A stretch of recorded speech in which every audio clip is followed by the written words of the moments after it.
Tiene la palabra, doctor. Aquí. Bien, muchas gracias, señora presidenta.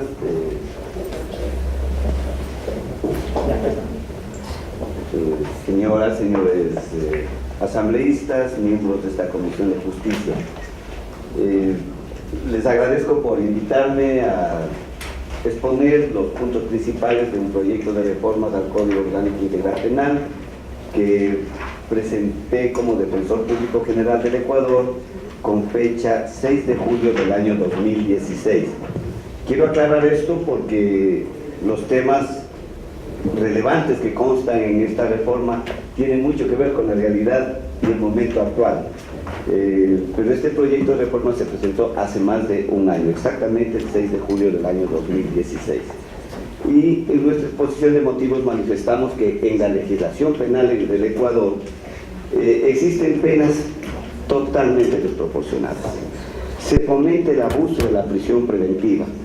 Hay muchas trabas para luchar contra los delitos de corrupción y sobre todo hay figuras delictivas que contradicen el Estado constitucional de derechos y justicia.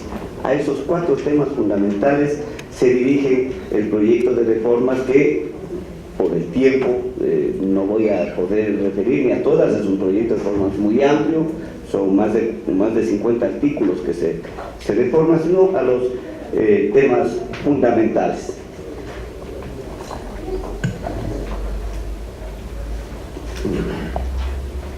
El proyecto de reformas al Código Integral Penal tiene como fundamento principal lo que decía en la primera firmina: la necesidad de constitucionalizar la justicia.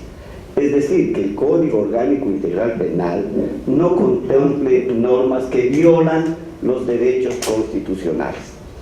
Y manifestamos siempre esto como una aspiración, aclaro esto es una aspiración como Defensor Público General, como Defensoría Pública, porque algo similar dije hace más de año y medio y generó un juicio, el inicio de un juicio político en mi contra, por afirmar esto, que es una aspiración. El objetivo del sistema penal, nosotros decimos que es lograr una administración de justicia moderna, que concilie el poder punitivo del Estado con el respeto pleno a las garantías individuales. Es decir, este balance, este equilibrio entre el poder punitivo del Estado, el derecho del Estado es perseguir el delito y castigar, pero también el respeto a los derechos y garantías de los ciudadanos. Eso es todo lo que planteamos. Eso es una aspiración, creo que, de todos los ecuatorianos, de todas las instituciones públicas. ¿Qué principios se efectivizarían con las reformas si es que la Asamblea llega a aprobar las reformas que hemos planteado? Primero, lo que pretendemos es constitucionar la justicia, y estos principios fundamentales serían los que se efectivicen. La igualdad ante la ley. En el Código se ve una total desigualdad ante la ley. No existe un acceso a la justicia adecuado de los ricos con los delitos que cometen los pobres, ¿no? El principio de presunción de inocencia se viola muy flagrantemente en muchas de las disposiciones del COI. El principio de proporcionalidad que habla la Constitución, ustedes conocen muy bien, la Constitución dice que las penas serán proporcionales al delito y al daño cometido, pero vamos a demostrar que en la práctica eso no sucede. Se viola el principio de las mujeres, principalmente, a su decisión libre, soberana sobre su salud y vida reproductiva. La lucha contra la corrupción no se permite adecuadamente con el COI, por 2 razones fundamentales, como voy a demostrar. Hay mucho blindaje, mucho candado que impide una lucha desde la justicia adecuada a los actos de corrupción. Y por otro lado,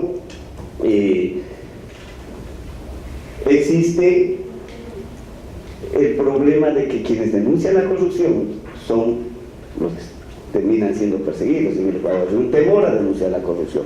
Entonces, desde las leyes tienen que protegerse este derecho de los ciudadanos, esta obligación de los ciudadanos de denunciar la corrupción. Pretendemos maximizar la libertad disminuyendo el arbitrio en el uso abusivo de la prisión preventiva, y que se garantice el derecho a la resistencia y sobre todo el acceso a la justicia. Hay 2 mecanismos, 2 vías, 2 pensamientos ideológicos, podría decirle, en el tema de la justicia, principalmente en la justicia penal. Dos escuelas. Una escuela que se llama, todos ustedes conocen, el garantismo, que tenemos uno de los principales expositores del garantismo, Luigi Ferrajoli, en América Latina, Zaffaroni, y en la escuela del eficientismo. Para los garantistas, tengo que declararlo, yo me incluyo en esta escuela garantista, las personas que cometen un delito no dejan de ser ciudadanos, y ciudadanos con derechos, pero para el eficientismo, quienes cometen un delito son peligrosos, hay que aislarlos inmediatamente de la sociedad, son enemigos, por lo tanto no hay que respetar sus derechos.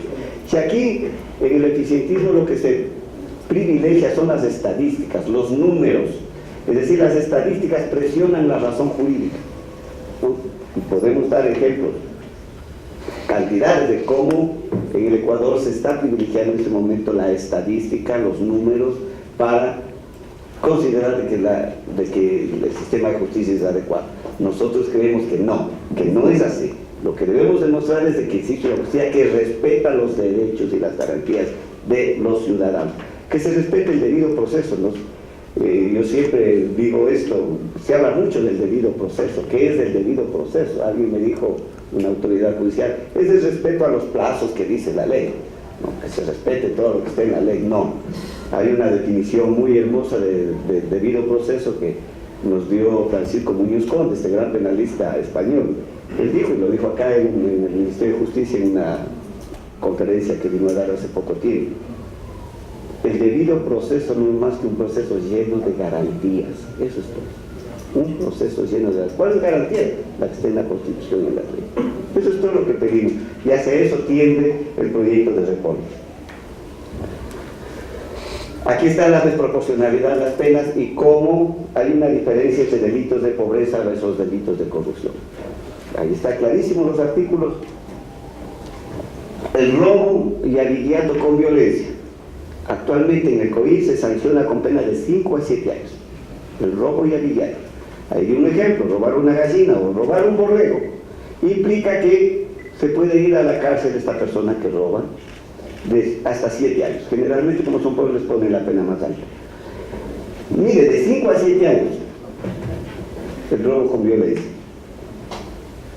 Es decir, actualmente el COIR, en el robo con violencia, el robo de una gallina, el robo de un borrego, tiene una pena mucha más alta que la extorsión, que el enriquecimiento ilícito, que el cohecho, que la concusión, es decir, que todos los delitos de corrupción. ¿Ah? Si ustedes tienen la gentileza de aprobar las reformas y la Asamblea aprueba las reformas, recién el robo, el ejemplo que estoy dando de una gallina o de un borrego, recién será igual a estos delitos la pena.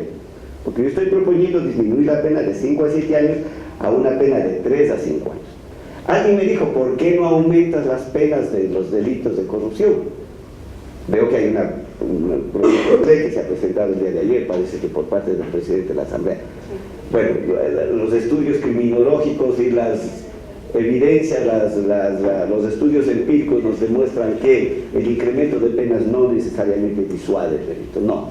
Hay países que hay pena de muerte para los corruptos y andan matando cada mes por allá. No, disuade. No, yo creo que la lucha contra la corrupción va por otro lado. Necesitamos un rearme ético en la sociedad.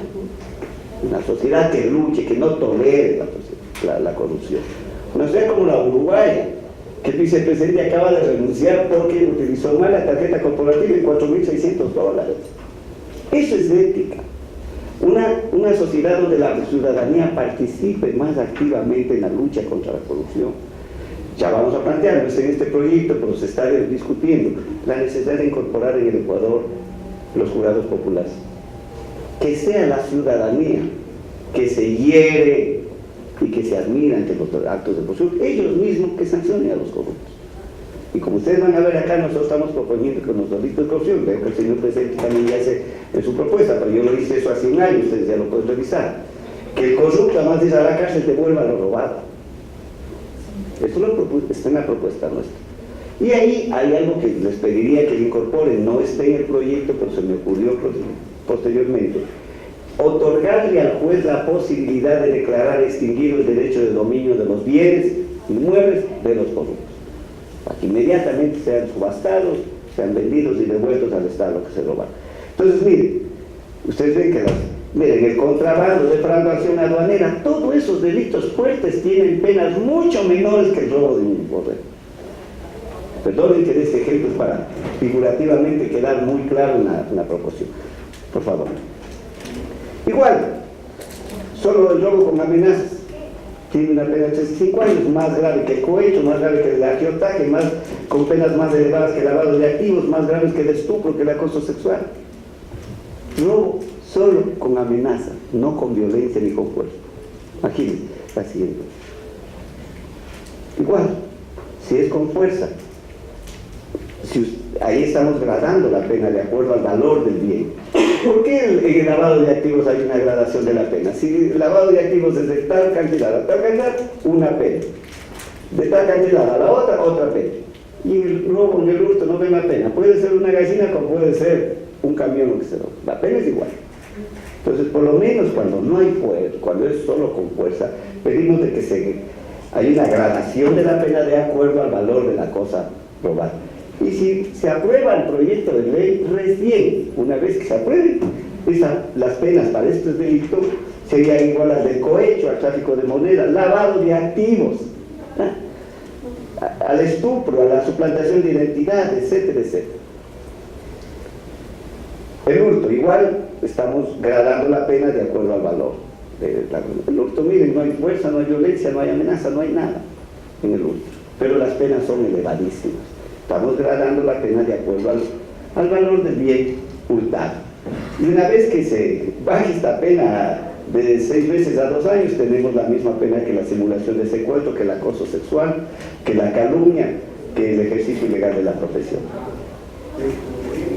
Bueno, hasta aquí estoy demostrando un poco la desproporción de penas que existe en el COI y que es necesario proporcionalizarlo para cumplir un mandato constitucional de que las penas deben ser proporcionales al daño causado.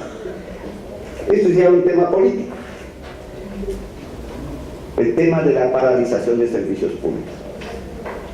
En la evidencia que tenemos en el sistema de justicia hay centenares de juicios iniciados contra personas que han protestado, han salido a protestar por el delito de paralización de servicios públicos. Porque es muy tenue la frontera entre el derecho a que usted tiene a protestar con el cumplimiento de los elementos objetivos del delito de paralización de servicios públicos. Yo no puedo salir a protestar, no sé, desde la terraza de mi casa. Si somos un grupo, un colectivo, la Constitución da la potestad de aplicar su derecho a la resistencia a las personas individuales o a los colectivos. Si salgo a protestar porque me subieron los pasajes o por cualquier cosa, lógicamente habrá una paralización de la calle. Entonces, hay que aclarar muy bien ese tema, y eso lo estamos haciendo ahí. Despenalizamos la paralización de espacios públicos cuando se trata del ejercicio del derecho a la protesta y a la resistencia. ¿Cómo lo demuestro eso? Simplemente mañana voy a protestar, le comunico a la autoridad por escrito: señor autoridad, señor intendente, señor comisario, señor jefe de la policía, lo que sea, mañana vamos a salir en protesta a un grupo de 50, 100, 200 personas. Ya anticipamos que vamos a ejercer nuestro derecho. No entiendo por qué tienen que ir a la cárcel como han ido centenares de personas. Lo digo con la experiencia de la Defensoría, que hemos tenido que defender a las personas criminalizadas por este delito. Entonces bajamos de 6 meses a 2 años. El contenido relevante que tenemos aquí es de que se regula bastante las agravantes para maximizar la pena, y algo fundamental, esto ya las organizaciones de la sociedad civil actualmente y la CONAIE actualmente han expresado su propuesta de que se derogue el artículo 283 del COI. Está en mi propuesta de hace un año. El 283 se refiere al famoso delito de ataque y resistencia. Salgo a protestar, hay una pelea con el policía, ataque y resistencia, han sido condenados hasta 4 años, ¿no? Compañeros indígenas, ahí tenemos los compañeros del pueblo Saraburo, que por este delito de ataque y resistencia, que la pena es de 1 a 3 años, les condenaron a 4. Siempre preguntan, pero si la pena máxima es 3, no, pues son indígenas, eran pobres, le pusieron agravantes y le subieron el 1/3 y le pusieron 4 años. Compañeras indígenas mujeres. Entonces nosotros estamos proponiendo que se derogue el artículo de ataque de esencia. En un Estado constitucional de derechos de justicia no puede haber este tipo de figuras delictivas que lo que hacen es penalizar los derechos que le garantizan la Constitución.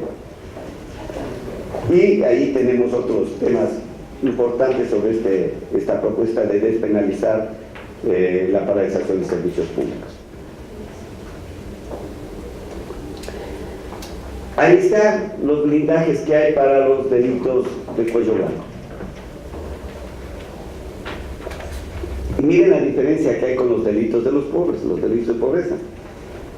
Hay un artículo que se llama receptación y con el cual meten a la cárcel a todo el mundo la policía. ¿Cuál es la receptación? Si a usted le encuentran con un celular y le dice, deme su factura, no tiene la factura, el código dice, se presume que son robados. Van a un lugar donde se presume que compran cachinerías, no tienen la factura, se presume que son robados y se van con prisión preventiva inmediatamente a la casa. Pero en los delitos de cuello blanco eso no sucede. Todos sabemos que el alcalde está robando, que el prefecto está robando, que el ministro está robando, que tal autoridad está, todos sabemos de eso. Pero la fiscalía está cruzada de manos, no puede hacer nada, ni de oficio, ni siquiera iniciar una investigación previa. Escúchenme, ni siquiera una investigación previa, mientras no se cumpla un requisito que dice el artículo 581, que es un requisito de procedibilidad para la acción penal. ¿Cuál es? Que debe haber el informe previo de Contraloría, que ha realizado una auditoría con indicios de responsabilidad penal. Si no hay ese informe, no pasa nada. Y yo doy, lamentablemente, porque conozco de cerca un ejemplo de mi tierra, en la provincia de Bolívar, en el cantón Chirianes, donde yo nací, todos sabíamos que el alcalde estaba robando. Todos sabíamos, era evidente. Compraba el quintal de cemento a $12 cuando allí en Chirianes vendían a 7. Pero no podíamos hacer nada. Tanta bronca que vimos en la auditoría de la Contraloría determinó indicios de responsabilidad penal. En el año 2012. Se inició el juicio en el 2012 y hace 6 meses lo sentenciaron a la terrible pena por peculado de 3 meses. A los 2 meses salió libre por su buena conducta. Peculado. Lo que estamos nosotros proponiendo es de que se elimine este requisito de procedibilidad con del informe previo de Contraloría. El fiscal puede iniciar una indagación previa o puede iniciar una instrucción fiscal, ya formular cargos, sin necesidad del informe de Contraloría, con los indicios que tenga, puede ser lo que se necesita. El momento que se requiere el informe de la Contraloría es para formular la acusación. Con eso podemos iniciar una investigación. Aquí destrabamos nuestros temas. Poner 20 a 30 años de una pena para el peculado, si no se derogan estos candados, no avanzamos mucho. No avanzamos mucho. La muerte civil de no ser candidato, no sé, será inconstitucional, pero yo creo que la lucha por la corrupción va por otro lado, no necesariamente por el Código Penal. Por favor. Esto es grave. Esta semana acaban de aprobar un nuevo informe sobre el uso arbitrario de la prisión preventiva en América Latina y hay un capítulo dedicado al Ecuador, en que vuelven a insistir que en el Ecuador hay un uso desproporcionado y abusivo de la prisión preventiva. Pruebas al canto. En el 2011 teníamos 9.630 presos en el Ecuador. Ahora, de acuerdo al dato que me dio la señora ministra de Justicia, no tengo un dato por escrito oficial, por verbalmente, que me dio el ministerio, hay alrededor de 35.000 presos, es decir, casi se cuadruplicó por el uso del discriminado. Y también, no tengo por qué ocultarlo, ya lo he dicho públicamente, por los mensajes que se dan. Entonces hubo un mensaje alguna vez que dijo, no, todo delito flagrante tiene que ir con prisión preventiva.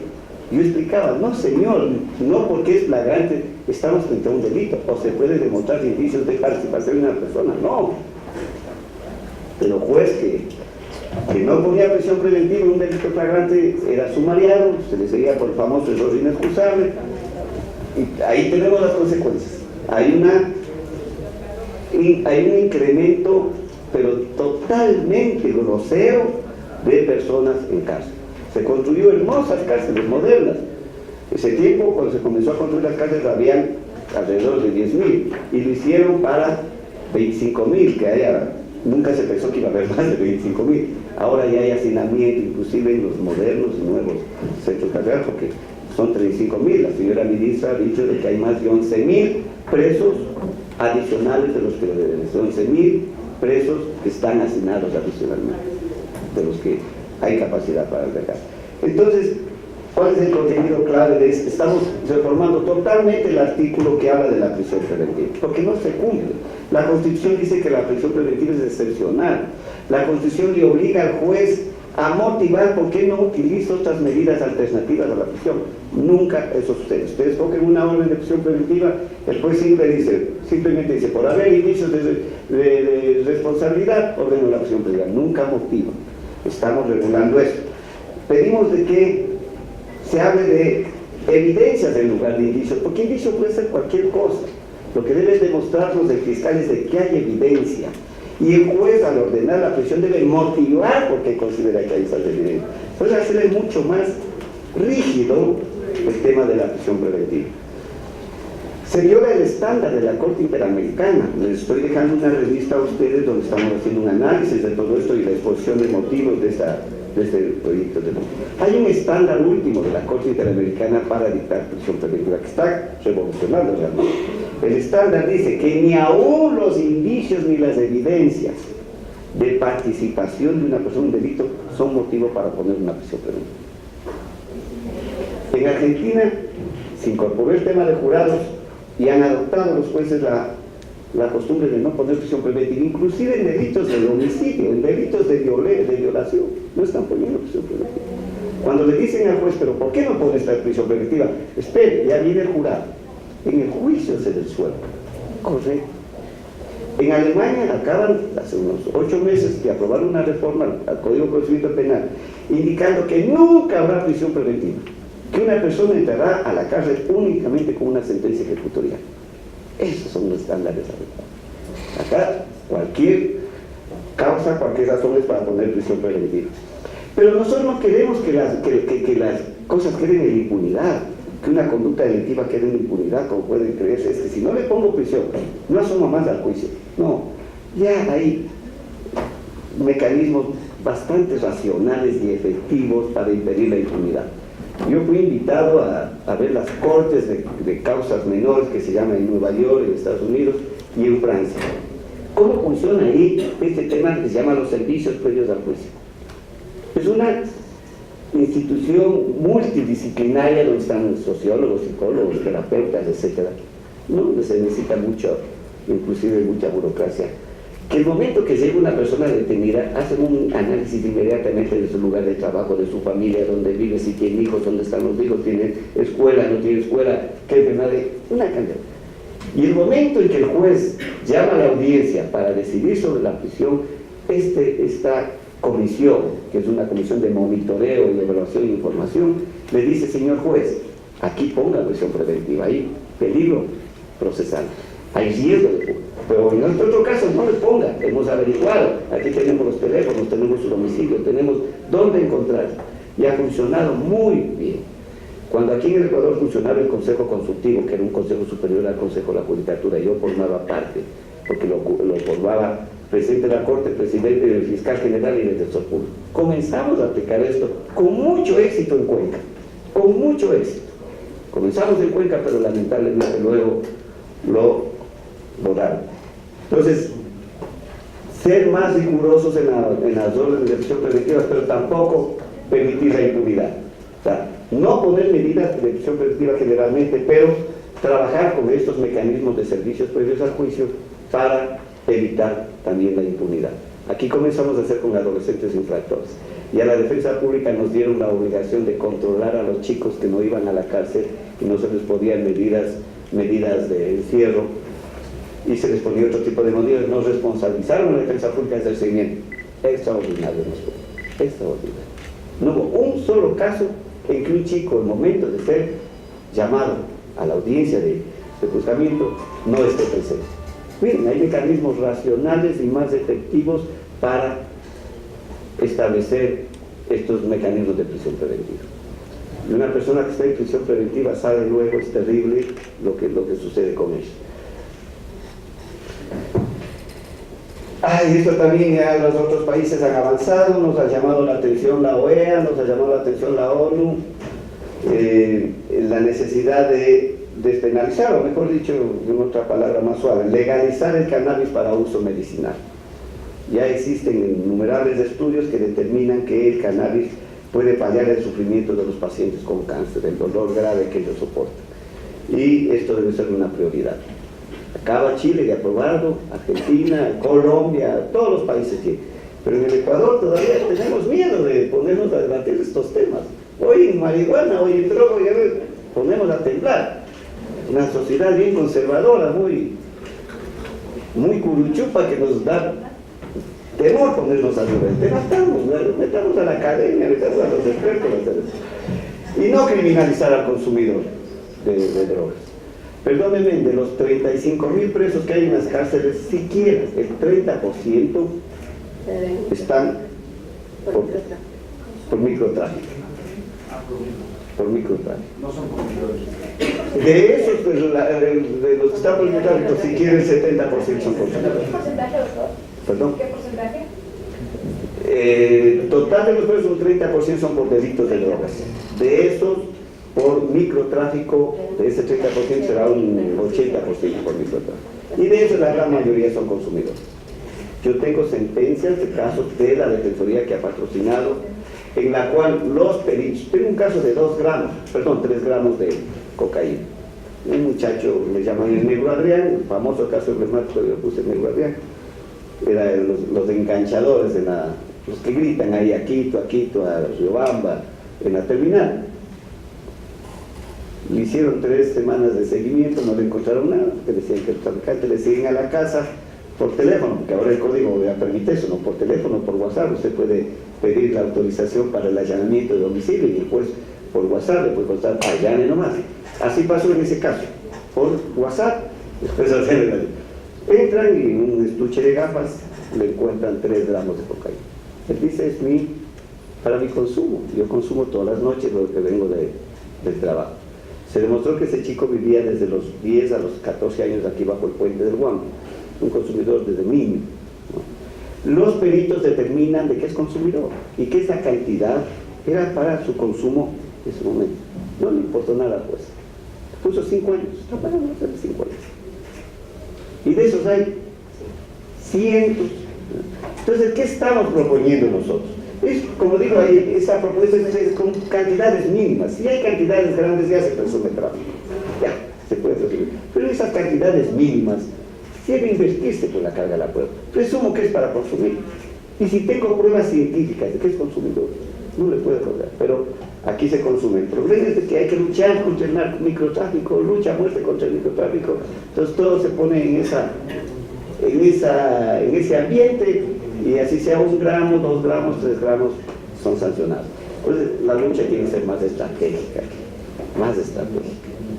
Que yo no entiendo cómo es que, por ejemplo, el famoso H, cómo va desde Colombia y llega por tierra hasta Guayaquil, porque el problema de la H es en Guayaquil, no es en Quito, no es en Riobamba, la H es en Guayaquil, la H es de Granada, y ellos vienen desde Colombia y pasan por todos los controles, llega a Guayaquil.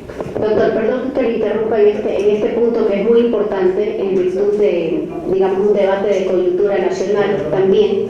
Recuerde usted que efectivamente, y me parece, señora secretaria, tome nota, y el equipo técnico también, asesor de esta comisión, invitaron a una comparecencia, a una convocatoria a la ministra de Justicia en torno al aumento de los detenidos en los centros de rehabilitación de nuestro país, porque recuerde usted justamente la reforma en el ámbito de drogas. Una de las cosas sumamente cuestionadas en este país, y de lo cual se acusó en ese momento a la bancada de Alianza País, y perdón que traiga el tema a colación político, es que nosotros fuimos permisibles o permisivos en el uso y en el consumo de drogas, que por eso es que yo soy de la ciudad de Guayaquil y le puedo decir que en los sectores populares se consume efectivamente una droga tan perniciosa como la H, pero que lamentablemente lo que se propone es volver hoy a la ley de drogas de los 80, es decir, donde haya una penalización generalizada al consumo. Y así a nosotros nos parece gravísimo que hoy hayan estas propuestas, que fueron propuestas en su momento de campaña por los diferentes candidatos a la presidencia de la República. En torno se habla de la eliminación de la tabla, que no dé posibilidad a una diferenciación entre consumidor, microtraficante y traficante. En esta comisión, doctor Pazmiño, cuando los miembros de esta comisión elaboraban el Código Orgánico Integral Penal, se mandaron delegaciones a diferentes centros de rehabilitación. Y los que encontrábamos ahí eran penas desproporcionadas de personas con 1 gramo de cocaína sentenciados de la misma manera como un narcotraficante con 10 toneladas. Inconcebible. Personas que efectivamente sus conductas estaban inmediatamente asociadas a su consumo. Eran adictos. Y que en las cárceles lo que se hizo fue perder estas vidas. Lamentablemente al no tener todas estas políticas de posibilidad de rehabilitarlos dentro de los centros penitenciarios. Yo creo que es importante aquí su pronunciamiento, porque es un tema que ha sido lamentablemente politizado y no ha sido tratado de la manera adecuadamente técnica como corresponde. Ciertamente hoy hay algunas propuestas de eliminación de las tablas, de aumentar las penas, que no haya posibilidad de diferenciación entre microtraficantes y narcotraficantes, y eso a nosotros nos parece que volvemos al mismo punto de discusión. Hoy consumidores microtraficantes están en los centros de rehabilitación y eso es parte de lo que la información que usted nos da, y para nosotros es un elemento valiosísimo hoy mismo que hemos comenzado el tratamiento de las reformas del código. Gracias, si usted me permite, por favor, esa contestación. Sí, hay unas 2 o 3 aclaraciones. El problema es de que siempre para luchar contra el tema de las drogas hemos pensado en la sustancia y no en las personas. Siempre se ha pensado en la droga y no en los ciudadanos. La ley anterior fue muy perniciosa porque lo mismo daba que usted tenga 10 gramos que 10 toneladas. La pena era igual, totalmente proporcional. Y ahí se encontraba penas para grandes narcotraficantes sancionados a 10, 12 años y para personas que tenían pequeña con la misma pena. Y este es un tema lamentablemente muy popular, pues si yo pues, mañana salgo y digo lucha a muerte contra las drogas, todos los microtraficantes, los traficantes se van a la cárcel, me van a aplaudir y voy a ser un héroe probablemente, pero las leyes no se hacen para que le aplaudan, las leyes se hacen para que sirvan a la ciudadanía, para que tengan beneficio, porque si yo estuviera pensando en algún tema político, por siempre me acusan a mí de que estoy pensando en la política, yo nunca he estado pensando en eso. Nunca había esta propuesta, la que estoy haciendo de regular adecuadamente el tema del microtráfico, estableciendo que el verbo rector del microtráfico tiene que ser el tráfico, la necesidad de comercializar. Eso tiene que ser, porque ahora el artículo 364 de la Constitución nos dice, consumir droga no es delito, pero el COIN nos dice, si usted posee para consumir es delito. O sea, el verbo rector del COI es tenencia o posesión. El 90% de las sentencias por drogas es por tenencia o posesión. O sea, tener para consumir es delito, pero la Constitución dice consumir no es delito, es un tema de salud pública. Y en esto sí quiero serles sincero. ¿Quiénes peleamos más porque se incorpore estas tablas de consumo para diferenciar de alguna manera al consumidor del grande narcotraficante? Fue la Defensoría Pública. Nosotros hicimos esa propuesta de ley. Porque antes no había esa diferenciación, pero esa tabla se le demonizó mucho. Ahora dicen que gracias a eso hay más consumo. Nadie me puede demostrar que es así. No es verdad. No es que por la tabla, entonces saquemos la tabla y a los 6 meses hablemos de aquí, a ver si en verdad ha disminuido el consumo.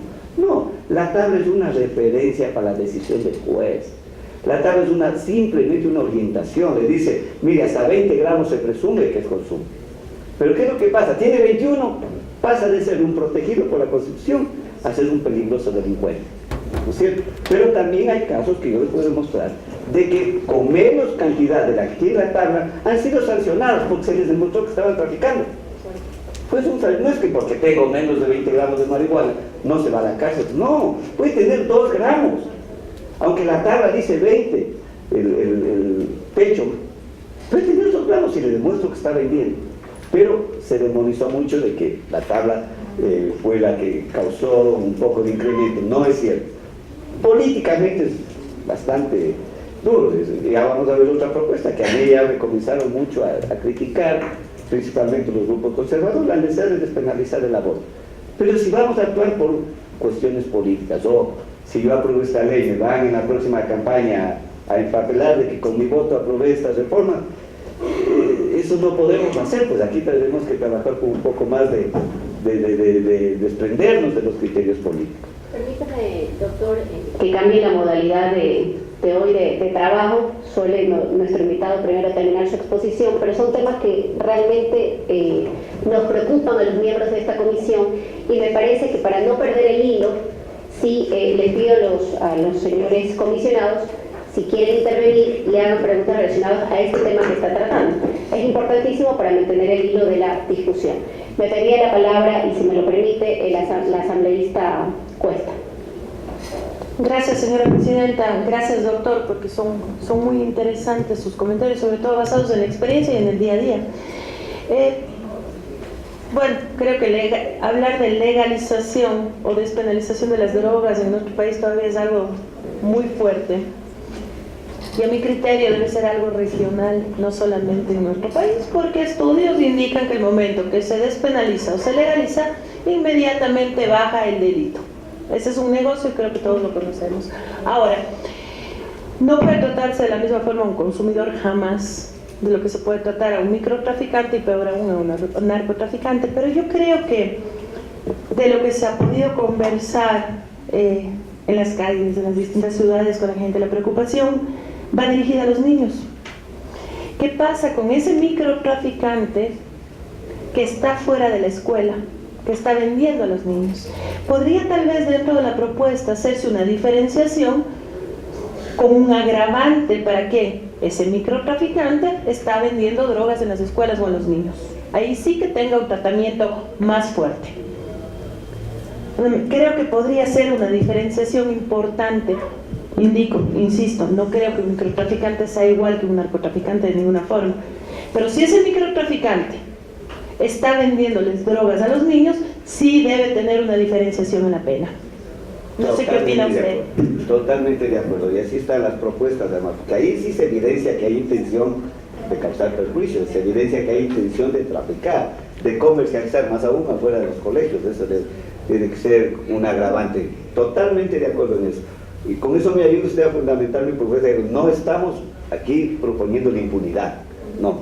Lo que queremos es que no se violen derechos. O sea, si se demuestra de que una persona es consumidor, no se le evidenció, no le demuestra a la policía de que estuvo vendiendo comercial, por Dios, presumamos que es consumidor. Pero si le encuentro con 10 kilos, no lo voy a consumir que es consumidor. ¿Cuántos kilos está fumando al día? ¿No? Entonces, esa racionalización del léxico y de la redacción de los artículos es lo que estamos proponiendo nosotros en la reforma.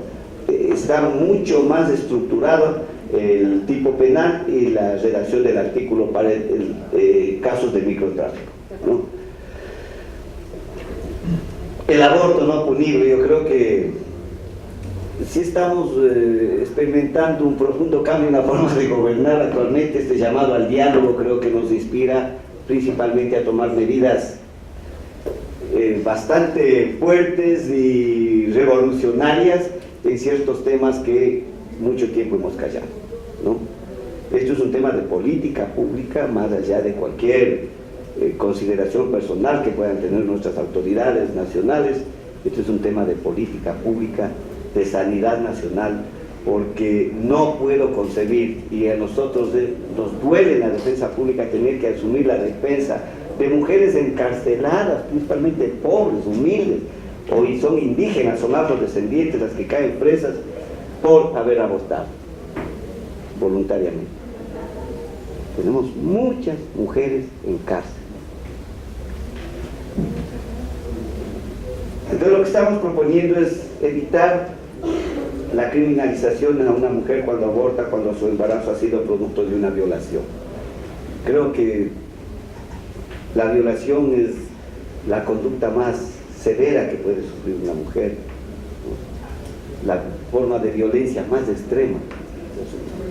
y sobre eso obligar a esa mujer que es violada generalmente por su núcleo familiar cercano. Nosotros tenemos evidencias y hay estudios muy empíricos que demuestran que las violaciones a niñas entre 10 a 14 años se dan dentro del mismo núcleo familiar. O sea, son los abuelos, el papá, el tío, los hermanos, los sobrinos. Obligar a que tenga esta niña el hijo fruto de esa violación, me parece que es una violencia más cruel que la que sufrió anteriormente. Y bueno, ya la OEA, la ONU nos ha exigido que despenalicemos esto. Ya los organismos internacionales han pedido al Ecuador eliminar este artículo que criminaliza a las mujeres que abortan voluntariamente, cuando son por fruto de violación. Por lo menos comenzamos con este tema, y en otros países, en Chile, ya comenzaron a debatir, ¿no?, la despenalización del aborto por cualquier circunstancia. En España ya tenemos muchos años de esa ley. Comencemos en el Ecuador siquiera de despenalizar por el aborto cuando la mujer ha sido violada. Aquí sí, lo que yo dije alguna vez en un informe acá, dejemos de ser mojigatos y debatamos este tema con responsabilidad. Una pregunta, solamente en el ámbito ya de aplicación de la norma, ¿cuáles serían los límites del tipo penal? Basta con el testimonio de la víctima en el tema de, digamos, una simple declaración. ¿Cómo operaría? Basta que diga he sido violada y tengo el resultado de que estoy embarazada. Sí, yo principalmente creo que no debemos ponerle límites, ¿no? Pero hay ya propuestas de que debe haber una denuncia previa, de que debe haber un informe médico que evidencie de que hubo una violación, de que no debe pasar el embarazo de 12 semanas, por ejemplo, etcétera, etcétera. O qué tiempo después de la concepción, todo eso se está debatiendo. Pero ahí son temas muy técnicos. Yo he escuchado a muchos expertos decir, por ejemplo, el tema de la concepción, ¿desde cuándo se presume que hay la concepción? Unos me dicen desde el momento que el óvulo se une al espermatozoide, o el espermatozoide al óvulo, y hay conclusiones científicas que dicen que no, que es cuando el óvulo fecundado se implanta recién en la pared del endometrio. Eso ya es muchas semanas después. Entonces, pero yo preferiría de que no exista muchas limitaciones, basta la declaración de la señora, decir que debe embarazada fruto de una violación de la niña y procedemos. O sea, los derechos no pueden restringirse mucho, porque si ponemos mucha limitación de que tiene que haber una denuncia, que debe haber un informe médico, debe haber evidencias de la violación, tiene que haber huellas, tiene que haber todo eso, como que volvemos a trabar el tema. En mi caso, yo no le pondría ninguna limitación que no sea la declaración, puede ser jurada ante un juez o ante un notario de la persona. Creo que estamos terminando. Sí, claro. Asambleístarias. Doctora, a mí me gustaría que podamos hacer una precisión, porque luego, a ver, si una mujer dice yo me quedé embarazada fruto de una violación, después vienen consecuencias posteriores, por ejemplo, una denuncia por violación a quien pues supuestamente dejó embarazada a esta mujer. Entonces, ¿qué pasaría luego? Si es que no fue violada, pero si yo quise abortar, estoy poniendo supuestos, ¿no? Yo quise abortar y le dije que me habían violado, me inventé que me violaron. ¿Qué pasa? Porque después le pueden poner una denuncia penal pues al señor que supuestamente habría violado a esa mujer. O sea, hay consecuencias luego de ello. Pero ¿qué pasaría, digamos, en casos como esos? Ya abortó, ya está despenalizado el aborto por violación, pero habría ahí una consecuencia penal para la persona que supuestamente le violó. Claro. No, pues si hay en efecto la violación, la denuncia puede hacerlo antes, después, eso no habría caducidad de la acción en este caso. Lo grave sería que luego no se demuestre que no fue violada y ya se produjo el aborto. Eso podría ser un poco complicado. Pero está el debate abierto, ahí que los expertos nos digan qué podemos Mire, ya hacer. que el debate está abierto y hoy que hablamos de tanto de consulta popular, debería ser un planteamiento que haga la propia mesa de justicia al señor presidente para que se lo consulte el pueblo ecuatoriano de ser así. Porque tenemos norma constitucional que dice que se protege la vida desde el mismo momento de la concepción, sin una limitación, sin excepciones, entonces sin condiciones. Es digamos, hoy que estamos en el planteamiento, podría ser un tema de discusión, ¿no? Asambleísta Samaniego. Y solo una consulta, escuché que usted tenían datos sobre varios temas. Yo quería consultar en el caso de violencia sexual en unidades educativas. ¿Ustedes tienen información, datos que se hayan levantado desde la Censoría? No, datos exactos, estadísticas completas no se está trabajando. Ya una comisión que se formó desde el Ministerio de... sí. No, denuncias esporádicas tenemos nosotros de niñas que han sido abusadas en los colegios, pero muy esporádicas, no tenemos una estadística completa. Pero yo alguna vez declaré, porque en estos casos yo visito mucho los barrios populares y me cuentan que hay, por ejemplo, en las escuelas mucha violación a los niños. Los profesores me cuentan que llegan niñas violadas, niños violados permanentemente. Es un tema que hay que poner mucha atención, eso es un tema de política pública también. La otra propuesta es la necesidad de fortalecer y garantizar la oralidad en el COIP. No hay una garantía adecuada ahora. ¿Por qué razón? Por ejemplo, un caso, un juicio que se hace un llamamiento a juicio y va a tribunal penal. El código, pese a mi oposición, cuando fui diputado tuve la suerte de compartir también con Luis Fernando una curula acá. Yo ya he propuesto una reforma al código penal viejo, pues lamentablemente se volvió a tener ese mismo error en el COIP, de que dice que al tribunal penal pasa el auto de llamamiento a juicio y el anuncio de pruebas para la audiencia. El tribunal que se conforma para el juicio lee el auto de llamamiento a juicio y lo primero que hace prejuicio y dice ¿dónde está el violador o el celador para mandarle a la cárcel? El tribunal penal tiene que comenzar a trabajar como hacen en Chile, en Argentina. Va a la audiencia sin saber a qué audiencia van. Si es de violación, si es de robo, si es de asesinato. Entran, instalan a la audiencia, señor fiscal, su caso y ahí se entera. Entonces nosotros estamos proponiendo de que no se envíe nada al tribunal. Solo se envíen los nombres de las personas y probablemente el anuncio de prueba. Para que fijen la persona. Nada más. No sabe, el tribunal no sabe de qué va a tratar. ¿Eso qué genera? Independencia, imparcialidad del juez, por favor. Si no tenemos una imparcialidad en la audiencia del juicio donde se va a tomar la decisión fundamental de la sentencia, no estamos hablando de una justicia adecuada. No estamos hablando de una justicia adecuada. Es más, yo visité Chile, estudié allá casi un año en oralidad penal, y ahí funciona lo que se llama el pool de jueces. Los jueces llegan, se sientan a la entradita a las 8 de la mañana y viene, por suerte, uno que no es abogado, que se llama el coordinador de audiencias, el administrador de audiencias. No es abogado, es un ingeniero en planificación, etc. Y él ya tiene lista la agenda de audiencias de todas las salas. Y le dice usted, señora juez, tiene audiencia en la sala tal, usted en la sala 5, usted en la sala 10, así. Me sobraron los 3, vayan a hacer tribunal penal en la sala 11. Cogen el papelito y se van a la sala. ¿No saben a qué entran? Se sientan, instalan la audiencia y ahí saben que es una audiencia de flagrancia, una audiencia de revocatoria de decisión preventiva, una audiencia de formulación de cargos o una audiencia de juicio. Eso es imparcialidad, eso es oralidad efectiva. Y ahí el trabajo del abogado de lograr convencer a un juez que no conoce nada de ese momento. Eso es lo que nos genera una mayor cultura, inclusive, de litigación oral en el Ecuador.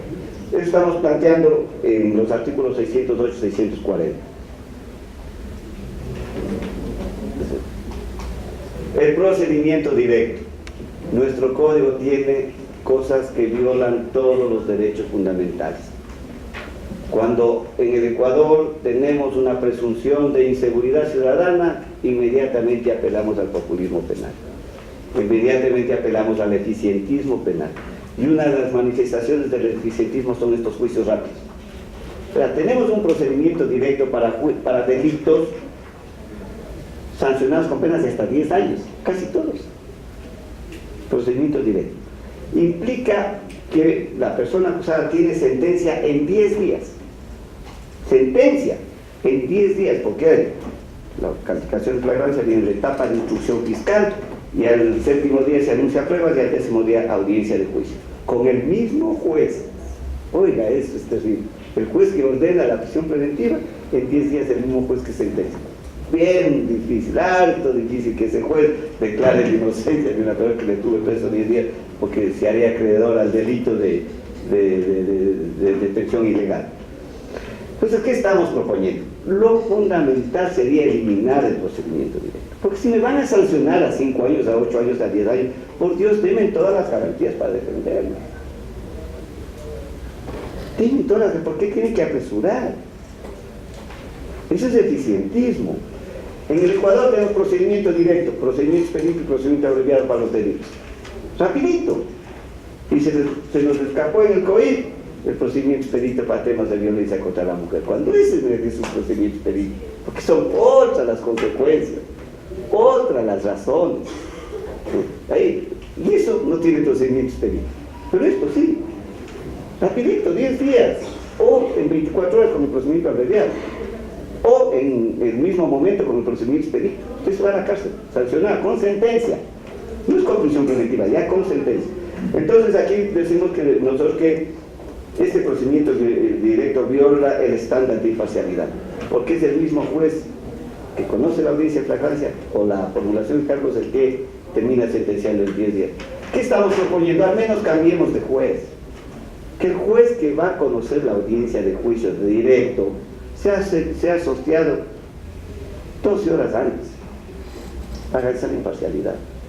Y si no se reforma el procedimiento, si no se deroga, lo fundamental sería que sea un tribunal penal el que conozca. Porque ahí se viola el otro estándar de derechos humanos, que es de que una sentencia tiene que dictar un tribunal pluripersonal, generalmente. Un tribunal. En Estados Unidos son los jurados. Esto es clave, señores asambleístas. Esto es clave, esta reforma al procedimiento directo. Esto está generando violaciones directas a los derechos de las personas, principalmente el derecho a un juicio justo, a un juicio público, oral y contradictorio, y el derecho a la defensa. Yo tengo providencias de los jueces, que un defensor le dice: miren, me acaban de hacer sentar, este proceso tiene 15 cuerpos, no he podido leer, denme plazo para ejercer mi derecho a la defensa, como dice el artículo 76, número 7 de la Constitución. Una de las garantías del derecho a la defensa es tener el plazo y los medios suficientes para preparar la defensa. Y le dan 10 minutos, 15 minutos. Es una burla. O hay providencias en que nos dicen los jueces: no se acepta el pedido de la defensora o del defensor público, porque suspender una audiencia implica 2 puntos menos en la evaluación que hace el Consejo de la Judicatura. No puede haber audiencias suspendidas, audiencias fallidas. Entonces el eficientismo, la maquinaria encima de la gente, eso no podemos permitir, ¿no? Es necesario reformar este procedimiento directo. Claro, ahora la estadística es muy buena. Antes había 75% de presos sin sentencia, ahora hay 75% de presos sentenciados. Pero ¿a qué costo en moneda de derechos humanos? ¿A qué costo? Sentenciados en 10 días, el único país donde ustedes están. En 10 días tiene sentencia usted, en cualquier tipo de delitos, hasta los penados con 10 años de cárcel. Creo que terminamos, y por favor aprovechemos esta oportunidad de que estamos debatiendo esta reforma del COVID para derogar esas 2 resoluciones monstruosas, horribles, violatorias de todos los derechos humanos que emitió la Corte Nacional de Justicia. La una es el que acumulaba las penas cuando a una persona se le encontraba con marihuana, con cocaína, se acumulan las penas, violando el principio fundamental de todo proceso, que es el delito fin, que es el tráfico de drogas. Ahora, si le encuentra con 10 gramos de marihuana, 15 de cocaína, 20 de la H, etc., le suman por cada una y le acumulan las penas. Tenemos ya un caso de un señor sentenciado a 45 años, el señor tiene 72 años de edad. Pena de muerte en el Ecuador. Eso es inconstitucional, por favor. Y el otro de que dice: si que una persona es sentenciada en juicio abreviado, no puede suspenderse la pena. El motivo, el objetivo fundamental del juicio abreviado es que no se vaya a la cárcel el señor. Para eso se creó en todos los países de América. O sea, son por delitos pequeñitos, ¿no? Entonces le sentencio, pero le suspendo la pena. Pero el señor ya queda con un antecedente, con una sentencia, para evitar que vuelva a reincidir. Y si reincide, ya con la sentencia anterior que tenía, tiene una agravante adicional en la reincidencia. Pero aquí la Corte dice: si ya se hace abreviado, no se suspenda la pena, cuando el objetivo de la abreviada es la suspensión de la pena. Esa es la razón fundamental. En Europa le llaman juicio rápido sin cárcel. Así, textualmente. Juicio rápido sin cárcel. O sea, hacen rápido, pues ahí hay procedimientos directos, perito, el procedimiento abreviado, todos esos de ahí allá. Pero nunca van a la cárcel porque son sentenciados, porque son delitos menores. Creo que terminamos. Muchas gracias, me demoré un poco, pero era bastante lo que no dije todo porque era hay una... importante su aporte, la presentación y la propuesta de reforma ha sido circulada a los diferentes miembros de esta comisión y que está hoy mismo en debate. Asambleísta Luis Fernando Torres. Muchas gracias, Presidenta. Ha sido muy claro el doctor Pazmiño y yo comparto con él también esta visión de orden garantista. Pero el garantismo tiene que ser de la cabeza a los pies. No puede haber garantismo para unos delitos, para unos procesados y no para otros. Y en tu intervención, Ernesto, vi que querías abandonar el garantismo en el tema de estos llamados delitos contra la administración pública, cuando en esos delitos también debería haber rigurosamente una aplicación del garantismo. Está circulando ya un proyecto de reforma del Código Integral Penal que sube, por ejemplo, en el caso del peculado, en el artículo 278, la pena actual de 10 a 13 años la sube de 20 a 25 años. Y la pena que ahora está de 5 a 7 años, de 10 a 13 años.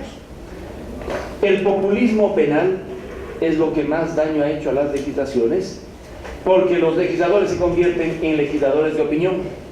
Como una mayoría coyuntural quiere la horca, se aprueba la horca, cuando la legislación debería ser sobre la naturaleza misma de las cosas.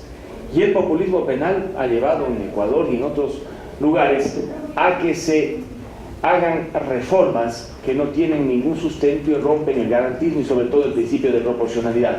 En el tema del peculado, que tú comentaste el caso de un alcalde, pues podríamos hablar de miles de funcionarios que uno dice que sabe, que oye, que escucha, pero mientras no haya una determinación de la Contraloría, yo en eso sí soy enfático, la Contraloría tiene que emitir un informe para que le puedan procesar a alguien por peculado, porque de lo contrario, en nuestro país, el fiscal de Bolívar, que de paso tiene una bronca con el alcalde X, aprovecha su cargo para llevarle al proceso y en el proceso, en medio de la instrucción, inclusive dictar una serie de medidas, la prisión preventiva, lo uno y lo otro.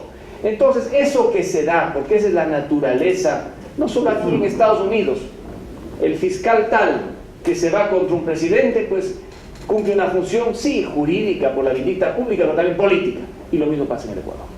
Entonces eso de alguna manera se evita con el informe que tiene que dar la Contraloría, que facilite el proceso, al menos en peculado y en enriquecimiento ilícito. Por eso yo no soy partidario de que se le sustraiga esa función a la Contraloría General del Estado y dejemos a los funcionarios y servidores públicos en manos de cualquier fiscal. Claro, fiscal enemigo X, voy y le hago la vida imposible. Ese era un tema. Y el otro en el de las penas. ¿Qué es lo que me preocupa en el peculado? Está tan mal concebido el peculado en esa legislación que el tipo es abierto. ¿Cuáles son las conductas que llevan a peculado? Dice, el abuso, la apropiación, la distracción o la disposición. Todo, todo. Yo fui abogado cuando ejercía la profesión del alcalde de Pelileo y varios concejales, y alguna vez dije en el pleno, por un peculado de $150. $150. Era el pago de una dieta por la atención médica del vicealcalde. El proceso duró 4 años. Le costó a la Fiscalía y a la Justicia $50.000 haber mantenido el proceso con vida. Y como aquí no se hace una distinción alguna entre el perjuicio, bien puede alguien que es sentenciado por ese peculado con esta reforma irse 25 años a la cárcel. Entonces, yo creo que ahí tu voz es sumamente importante. Yo estoy en tu línea del garantismo, me parece acertada y es una voz que tiene que escucharse, Ernesto, para que también no se llegue a abusos. Darle al juez ahora, como propuso me parece el ex fiscal Pesantes, que sentencia extingue el dominio. Claro, el señor tal, director financiero del municipio, pensemos de Pimampiro, con un peculado de $2.000, resulta que pierde la casa, pierde lo demás, porque supuestamente con esos 2.000 algo compró de lo que tenía en el bien.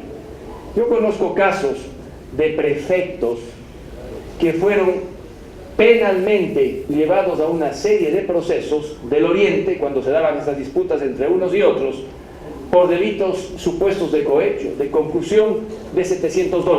Entraban al proceso con fiscal, con juez, perdían el cargo, pasados 2 años habían perdido el cargo, habían tenido que esconderse, escaparse, descubrían que había sido inocente, porque no había recibido nada, sino que le pusieron los enemigos la plata en la cuenta de una cooperativa. Entonces, esto que ocurre en nuestro país no puede llevarnos a esos excesos. De allí que yo creo que tu voz es importante en el tema del populismo penal, que veo que comienza a cobrar fuerza. Ahora sí estamos en esa onda, en esa ola, digamos, de que sube penas al uno al otro, y luego los que paguen serán los pequeños, esos servidores públicos que una entidad son contadores, directores financieros, el alcalde del municipio más pequeño que no tiene cómo defenderse. Esa era una observación que quería hacer. Gracias, Luis Fernando. Sí, yo creo que lo fundamental es evitar los abusos tanto de impunidad como de represión y dejar abiertos estos temas para que eso suceda. Realmente es grave. Los verbos rectores del delito de peculado son tan abiertos que cualquier cosa entra ahí. Como tú puedes ver, los 19 verbos rectores del delito de tráfico de drogas. Hay 19, quien siempre coseche, transfiera, transporte, tenga, permita, 19 verbos rectores. O sea, cualquier cosa termina cayendo en una conducta que se subsume al tipo penal. Y eso es represión también. Eso es represión. Totalmente de acuerdo en eso. En la propuesta, sino que por el tiempo no tenía en la lámina, estoy precisamente en el tema del informe de la Contraloría sugiriendo lo que tú dices, que pueda el fiscal iniciar un proceso, pero sin medidas cautelares de ninguna naturaleza, hasta al menos contar con el informe de Contraloría para el momento de la acusación en la etapa intermedia del proceso, ¿no? Iniciar, para que ver si hay indicios, hay evidencia, etc. Porque el problema es de que un informe de Contraloría se te demora entre 3 a 4 años, un informe de Contraloría. Entonces, generalmente comienzan los juicios al funcionario ya una vez que se fue, le pasaron el informe final de su gestión o después de que ya está ahí. O sea, dejar eso abierto también es un poco impunidad, pero el peligro que tú refieres también es terrible. O sea, quedas en manos de cualquier fiscal que no te quiere, es contrario políticamente, es el hermano del alcalde que perdió las elecciones, digámosle. Precisamente por esa posibilidad yo consideraba de que ese proceso, sin el informe previo de la Contraloría, tiene que iniciarse solo una instrucción fiscal o una indagación previa, una instrucción previa, pero sin medidas cautelares de ninguna naturaleza. Claro que moralmente te pueden estar destruyendo, pero las dos cosas generan o impunidad o represión excesiva, porque la otra también, esperar el informe que demora años, tampoco es muy adecuado. Sí, solamente una consideración. Hoy nuestro CODI permite la reformulación de cargos también, es decir, el fiscal puede iniciar investigando por un tipo de delitos que presume que se ha cometido y luego puede reformularlo. Eso es algo que no se podía en el pasado con el Código Penal anterior. Me parece que eso es uno de los temas importantes a mencionar. Otro asunto que hablaban de los bienes. Bueno, hoy el CODI permite el comiso penal. Está determinado de forma transversal en diferentes tipos penales. Entonces, digamos, hoy decir que el juez recién se le da facultad, hoy la tiene el juez. Pero no lo puede hasta que no haya sentencia judicial rematada. Ahí vemos avionetas, aviones. Bueno, es que siempre vas a tener, pero te vas a tener que tener al menos doble conforme. Al menos doble conforme, que fue una discusión que se dio aquí, recuerden, Luis Fernando, recuerde usted que se dio justamente porque los bienes muchas veces son mal administrados cuando están en manos del Estado. Esa es otra de las, digamos, de las cosas que pongo en consideración que hoy tiene nuestro CODI. Quizás me sumo a las consideraciones de Luis Fernando. Veo que Luis Fernando no coincide con con la asambleísta Cristina Torres, que es miembro de su bancada, que propone que se elimine el requisito de procedibilidad. Sin embargo, de eso me parece que lo que... Perdón, Reyes. No coincido con ella, eso sí. No. Por eso, la asambleísta Cristina Reyes planteó efectivamente que se elimine el requisito de procedibilidad en el caso de peculado y sobre todo, digamos, habría que revisar los verbos rectores de este tipo penal, que hoy nos está mencionando el defensor, que están absolutamente abiertos. En honor al tiempo, sí.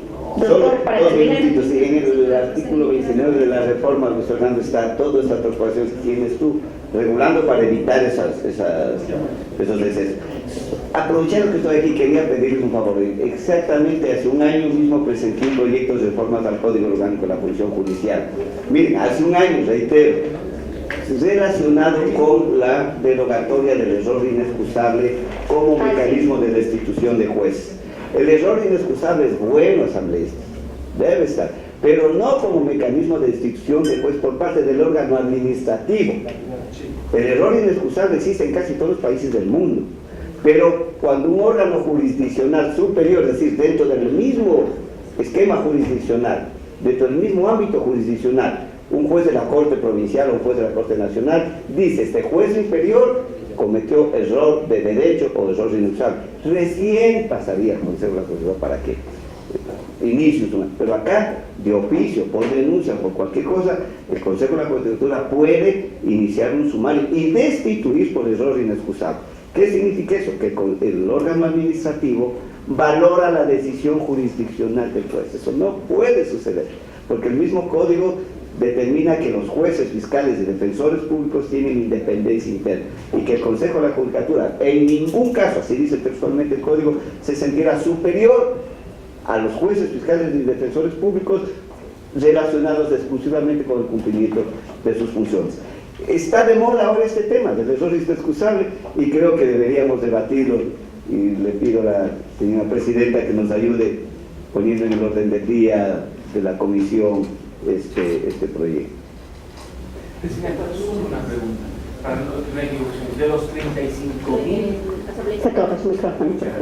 los 35.000 que están en las cárceles del país, ¿cuántos tienen sentencia y cuántos están ahí con prisión preventiva? ¿O porcentajes aproximados?